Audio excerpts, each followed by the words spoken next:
Hi everyone, it's the English Simmer here, and I have a very serious topic for you all today. I, with my hand on heart, have to say that I have misjudged The Sims 4 Legacy Challenges. I never thought that Legacy Challenges would be for me. Even though I absolutely love familial gameplay, even though I love creating stories and diving in deep to characters in The Sims 4, I felt you couldn't really do that in a Legacy challenge just because I personally knew I would get bored trying to do 10 generations. And that was the truth up until about 2 years ago when I started my very own Nightmare Legacy challenge. If you've been watching it, you will know how much fun I have had throughout that Let's Play. It's literally been one of the best experiences of me playing the game. And so today I thought we would take a look at different types of Legacy challenges to see if any of these tickle your fancy, to see if you want to dive in deep to any of these 10 generation challenges for The Sims 4. If you just want to spice up your gameplay a little bit, if you kind of want someone else to create prompts for you and then you just play the stories, then this video is for you. Now we're going to kick this video off with some of the most popular choices. Sims in Bloom was definitely that. I got so many replies mentioning Sims in Bloom. I have seen a couple of people do this like over on Twitch, but I've never actually like watched it or read about this legacy challenge. It's made by a Sims Garden over on Tumblr. I'm gonna have a link to all of these challenges down below. Every single thing that I talk about today, all the different rules. So if you do want to go check them out, you can just hit that link and it will take you to a master post of all of these. People really seem to like Sims in Bloom because it does feel like it's so story based. I feel like a lot of the time when it comes to legacy challenges, sometimes they can feel a bit too strict and it feels like you kind of have too much to do in a generation. Now, obviously, I kind of thrive off that, which is why I'm playing a short lifespan legacy, whereas it seems that a lot of you lot really love the storytelling element. So for each generation, complete the designated aspiration, career, and skills. Mark points are optional. You can choose to complete these to make a challenge more difficult. So again, usually legacy challenges do have like an easier version and then a more extreme version. There are two colors associated with every generation. Use these for genetics, aka berry sims, or just clothes and house decor if you wish. Usually I don't follow like the color schemes all that frequently within the game when it comes to legacy challenges. It's just not how I enjoy my game. All of these packs are what you're gonna need. I mean, usually if you don't have them, you can kind of just glaze over and skip over the stuff that is included in these. So first off, you have Daisy, obviously inspired by white and yellow. Gardening has always been your passion. Owning a large, healthy garden is all you ever wanted in life. Oh my god, WLW dream. Happy Pride Month to my fellow WLWs. Woos. Freelance botanist aspiration. Cheerful, clumsy, loves the outdoors. Skills, gardening, fishing, and wellness. Ooh, trying to reach level 10 of every single one of those. Fun. Honestly, I make a lot of Sims like this, so already drawing me in with the first generation. Buttercup, from a young age, you've always loved animals of all kind. You spent your childhood playing in your parents' garden, fascinated by the wildlife all around you. As a teen, you were gifted a laptop and you spent most of your time attached to it, competing in video game tournaments. Okay. Your love for animals persisted, however, and you used the money you won from video game tournaments to start your own vet clinic. Enter a video game tournament at least once a week from when you're a teen. Earn money by owning and running a vet clinic. Always own at least 2 cats. Never get into a relationship or marry. Adopt or have a science baby at least once. I like that. You can't forget me. You can forget me not because I am a world famous celebrity. Honestly, I kind of vibe with this one just because it has a lot of traits and also kind of careers that I play a lot within my own like personal gameplay. So I understand why this is such like a popular one. Also goes up to Gen 11, Death Flower, Public Enemy. They save the best till last. Whimsy Stories was also one of the most popular ones that I saw in the replies. This is actually made by Katie, a sim streamer who is actually over on Twitch. So I'm gonna leave Katie's link down below as well. Do you ever feel like stories don't come naturally, find yourself repeating the same old thing over and over, that you want to be the type of simmer who becomes invested in their sim lives in a borderline unhealthy way? This is the challenge for you. I love this because sometimes, you know, The Sims 4 is a slog to play. It feels as if you have to create every single scenario. You have to do every little thing. You basically have to direct your Sims. If you want any drama, if you want any reaction, you as the player have to be the one to plan it all. So I kind of love that these types of challenges, specifically like the story-based ones, are not only giving you something to like aim towards, but are also providing you with the depth in the story so that you can connect to your Sims. Gen 1 is without a home, but not without love. As a child, you never had your own home. You bounced from place to place, always dreaming of a suburban home to call your own with a family of your own. You are carefree, nature-loving, and naive dreamer. Some may call you a hippie, but you just call yourself happy. Okay, Lucinda. From the ground up, you create candles, fabricate your own furniture, and search dumpsters to make it by. Eventually, you'll have a home of your own, built by your own two hands. A tiny home. Find love whilst you don't have a home. Name all your children after nature. Must live in a suburban style tiny home. Foster a healthy garden. Plant parent. I mean, the house is full of plants which surprisingly fit in 32 tiles. Have at least 3 tattoos. Okay. Love how there's even like little bits for your Sims aesthetic and the way that they like present themselves. Master fabrication, handiness, and wellness skills. Have loves outdoor freegan traits. I actually want to do a video where I decorate a house based off only things that my Sims makes or finds. So this is kind of the perfect challenge for me. I love that. The second gen, you grew up in a house that was like surrounded by love and you saw your parents like extremely happy. Though you never wanted a partner, you love children. You've always wanted to be a parent. Idea of giving a small Sim a home and love for the rest of your lives makes your heart swell. Don't get into a relationship until elderhood. That's kind of cute though. Maybe you actually like someone, but you're like, no, I don't need anyone for your whole life. And then finally, when you reach to be an elder, you're like, I actually have loved you for eternity and I would quite like to get married, please. You must go all out for every season and holiday. Your house is decorated. Kate has literally like gone so in depth with the storylines of like how your Sim actually functions and their personality. I love this. Also, love a gallery wall.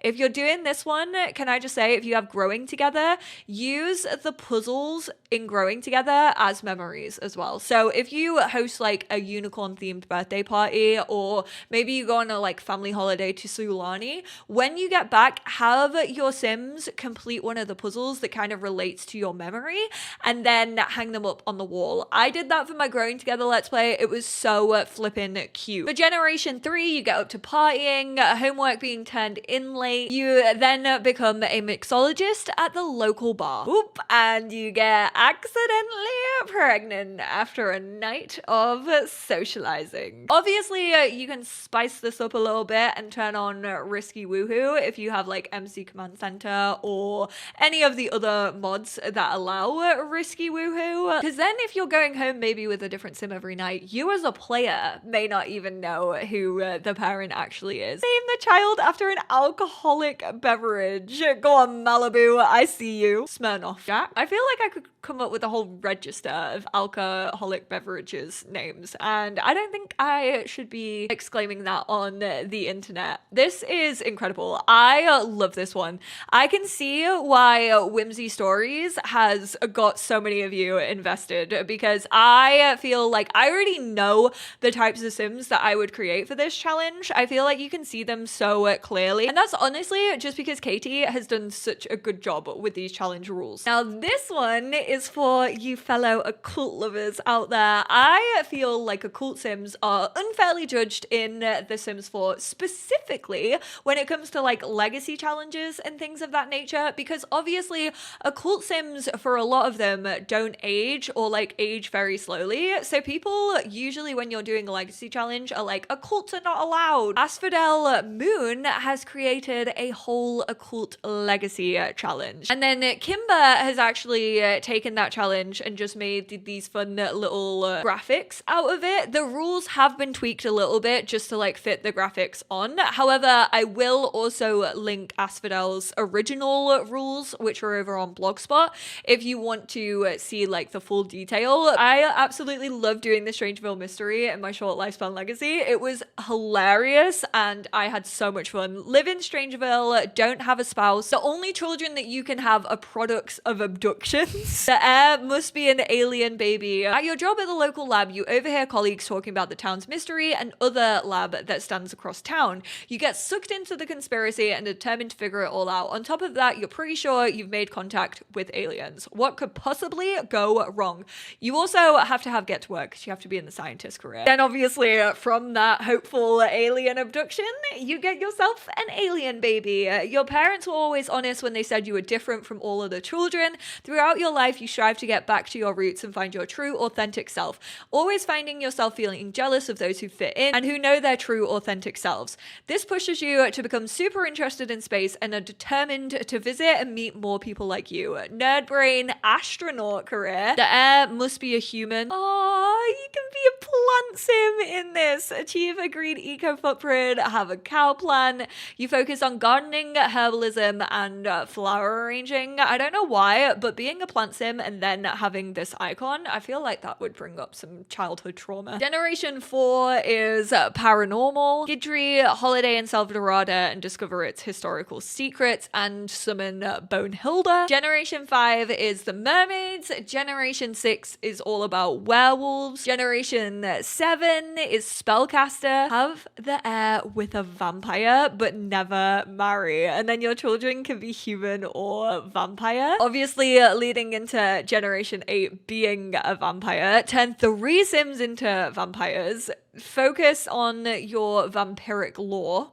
Maybe you end up writing the vampiric lore books. Who goes out in sunlight anyway? You're taken under the wing of your vampire parent and moved to Forgotten Hollow. They train you to become head vampire, with you recording the process every step of the way for future generations of vampires. Writer of the next vampire tome. Oh my god, I didn't even read that. I called it. I was on their level. And then Generation 9, you are a ghost. It wasn't particularly eventful. In fact, it was quite dull and boring and you hated it. You went nowhere, never saw anyone. In fact, you hardly ever saw outside because they were a vampire. The minute you were old enough to spread your wings and fly the Batcave, you did. You love to travel, you love to see the world, you love to explore, you get bored rather easily. Attempt all potentially fatal activities. You need to go rustling through vending machines, Murphy beds. You need to climb to the top of Mount Komorebi. There are a ton of things that you need to do that could potentially fuck you up permanently, actually. Love how this feels like it's like a contract that you just have to sign.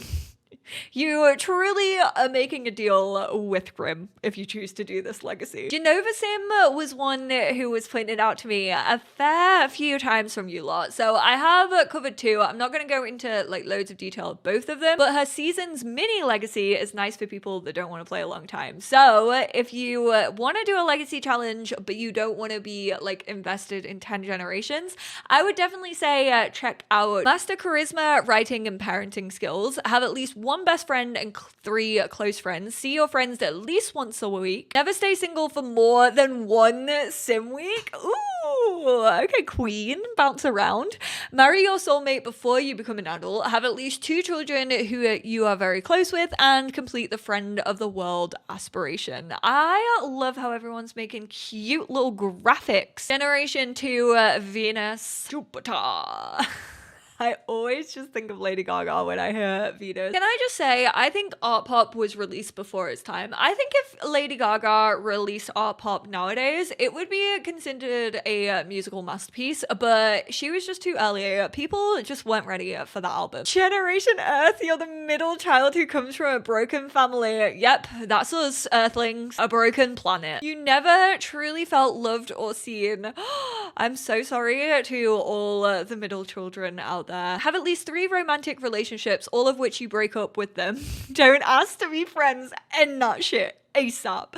Have at least 3 careers but quit your job before you reach level 5. You're a jack of all trades but master of none. Oh, never mind. You're a master of the wellness and gardening skill, but not before you turn into an adult. Have only 1 child. Never marry before being an elder. Wow. Every single legacy creator said justice for elders. We support people getting married in their old age. This one is extremely family based. I feel like this one has a lot of like inspiration from the last generation, which is kind of cool if you want to like carry on like certain traits. And then there is also the star sign legacy by Genova. Aries, independent and confident person. Can't say I'm a very confident person. You would become a politician. Oh, I actually couldn't think of anything worse. Am I an Aries? Never cheat on a partner. I am loyal, babes. That is true. You must never initiate a breakup or divorce, but your partner can if it fits the story.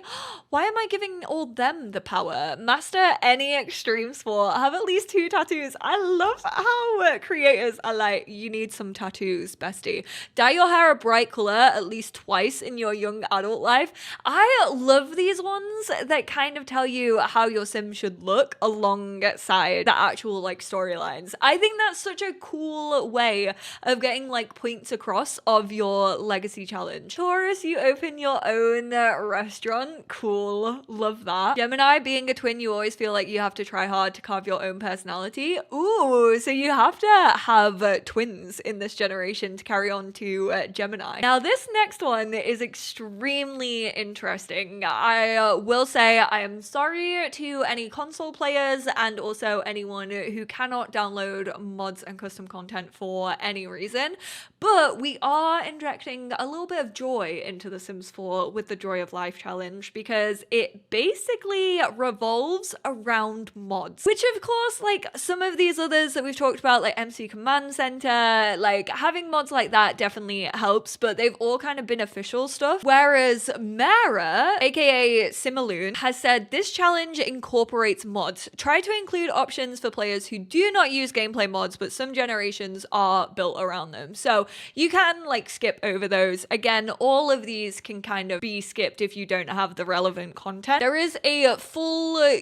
Google Doc for this one, which honestly is just going to show how long this is. It is 38 pages. This is a dissertation of a legacy challenge. Generation 1 baking extraordinaire. Traits are foodie, and then you can roll or randomize or just pick the rest. Buy the marketable reward trait. Skills baking. Sell your baked goods, whether that be through bake sales in your front yard, which is from a mod, or you can sell from home, which is a mod. You can create your own bakery if you have Get to Work. If you have Home Chef Hustle, you can just have the stand and sell your baked goods on the stand. Reach level 10 in the baker career, which is obviously a mod, so that is optional. Blind dates are your best friend this generation. You must have a child with someone you go on a blind date with. Accidental pregnancy, or perhaps a sim got lucky in the romance department. You can marry said sim if you wish, but it's not required.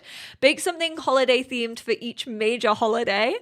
Oh, not Granny's cookbook. I love that. Throw the best parties for your children, full of yummy cakes and treats. Also, My Wedding Stories. Not that I'm telling anyone to buy that. If anything, avoid it at all possible costs.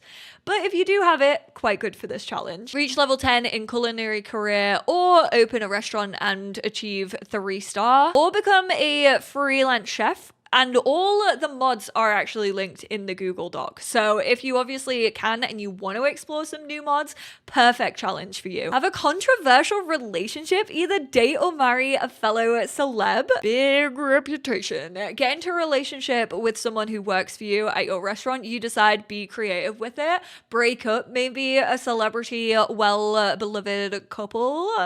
People who always want to romance the toxic man that is Thorn Bailey. Bombastic side-eye. Why are you like this? Do we need to have a chat? But it's there waiting on a platter if you want to go for it. Get me out of the spotlight. Known as the chef's kid, not the Gordon Ramsay Nepo baby call out. So you want to become a vampire. You want to hide away. You can pretend that your sim got bit if you have to ask to be turned. I recommend this mod for after you become a vampire so you don't have to deal with the annoying burning in the sun. There's also a list of mods for making vampires more fun, which is cool. In life and in death, painter extraordinaire. Aww, the one thing that kept you busy and hopeful was your art. You know that you just lived in one of those basements where they just forced the children to paint things, even though children painting is not a thing in The Sims 4. But don't worry, there are 50,000 different crafting tables for you to draw shitty little pictures that I'm sure your parents will love forever. Be homeschooled your whole life, education overhaul, or better schools. You could also honestly just use like UI cheats for this. Like just keep your sim off school,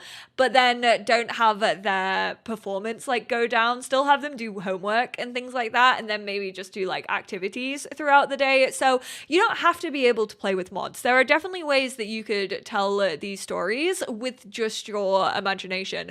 But if you're looking for more mods to enjoy the game, this is a really cool legacy challenge to kind of explore that. The Hallmark Allure Legacy Challenge. Now, I don't know if this has anything to do with like Hallmark, like the company who make cards and then also cringy Christmas films. I'm assuming it is. Are those the same company? It's no secret that I love lore within my Sims gameplay. Oh, you and me both. You are already charming me. Where each gen is inspired by Hallmarky scenarios. Okay, Hallmark movies are notorious for having crazy plot twists, sometimes corny, but that's part of the fun. I dare you to start this legacy with that one mean girl. I forgot her actual name, but the one who plays Gretchen Wiener, because she has a monopoly on Hallmark films. Have you seen her IMDb recently? She only does Christmas films. It's kind of iconic. Lindsay did try to step on her toes a little bit though with her Netflix one, which I actually also really enjoyed. The first one is Unfortunate Events. One thing I've always noticed is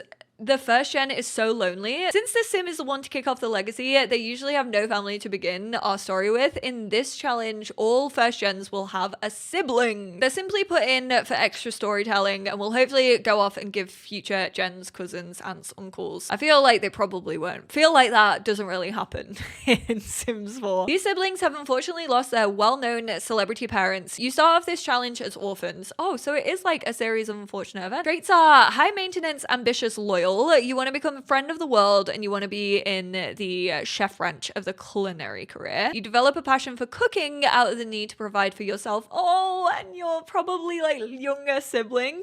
You're determined to build back the lifestyle you lost when your parents met their unfortunate fate. Stop it, I'm gonna cry. Start in a lot with a celebrity home trait and set the funds to 100,000. That's interesting because I feel like in a lot of these you start off with like no home and no money, and it's kind of like plays out like a rags to riches. Your bank account is frozen so you can't spend. You must allow power water to get shut off and cannot stop items from being repossessed. You may set the household funds to 0 if you don't feel like monitoring your Sims autonomous spending, which is fair. I probably would do that. Max out the cooking and gourmet cooking skill. How are you meant to do that if you don't have simoleons? Rebuild your family's wealth by acquiring household funds of 50 simoleons.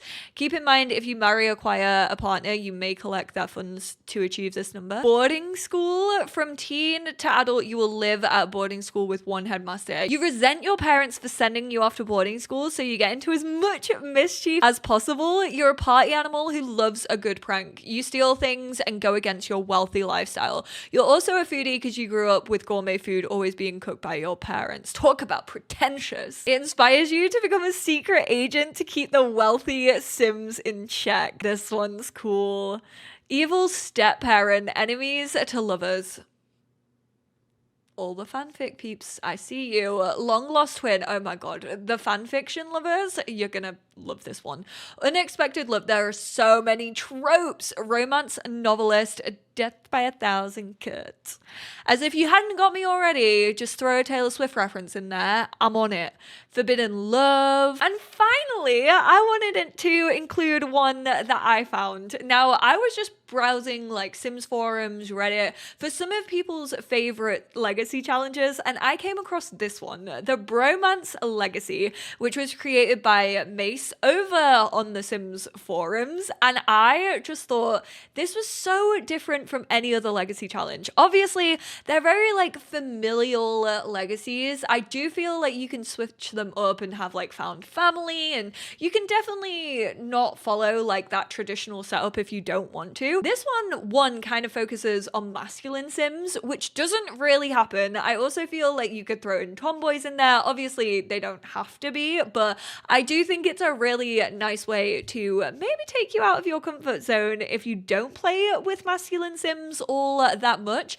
But the objective is to play through 10 generations of best bros living together and creating legacies side by side. This reminds me of Party House from the Sims 4 Get Together. Create 2 young adult male Sims and create a Sim. Move them into any lot they can afford with their starting funds. Each generation will have a set of tasks to complete based around generation's theme. This generation ends when all requirements are complete. The next generation ages up to a young adult and moves out. Order of generations is up to you. You can switch them around as you see fit. For the jock generation, your weekly tradition is challenge a group of Sims to a basketball at public court. Your careers are in athletic either branch. Obviously, aspiration is bodybuilder for both of the bros. You have to collect postcards. Unlock the Torch of 73, achieved by winning 73 basketball game tomorrow. Your inner gen of marbles is going to be jumping out. You got so many basketball games to play tomorrow. Party generation, weekly tradition, throw a party. One bro must DJ, other must tend bar. One bro in culinary mixology, other is whatever you fancy. Party animal and master mixologist. Collection is fossils. For the special achievements, mix 100 drinks, have a sim complete 10 whims at a single social event, and earn a gold rating on every social event. This is sick. So you don't even like have to have kids. You could just play with like 10 different types of like bros, or you can have them have kids if you want. You can play this like 3 men and a baby and have them like maybe accidentally have a child, or maybe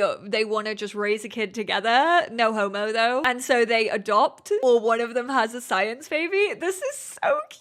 I love it. Oh my god, justice for masculine Sims. Or you can have them fall in love with each other, which I'm always gonna encourage. Saturday morning cartoons, sit down together and watch the kids channel. Both bros must have the childish trait so they'll not get bored. Careers are unrestricted. Friend of the world and leader of the pack. Void critter cards or my sim trophies. I love how they've kind of tied the little achievements that you can get into the game. That's really cool, and something I don't see many people really talk about. This one is getting my MVP award. Brain cell of this video goes to Mace, because that is just such a cute and also different type of legacy challenge. There's a bunch of legacy challenges to help you in your game. If you've been looking at legacy challenges and feeling overwhelmed by them, I hope this video encouraged you and inspired you to maybe start playing one of these. If you do start playing one of these, or if you have been playing one of these for maybe many generations now, definitely let me know how you're finding them in the comments below. Let me know what your favorites were from this list, if any intrigued you. Which ones are you probably most likely gonna start playing?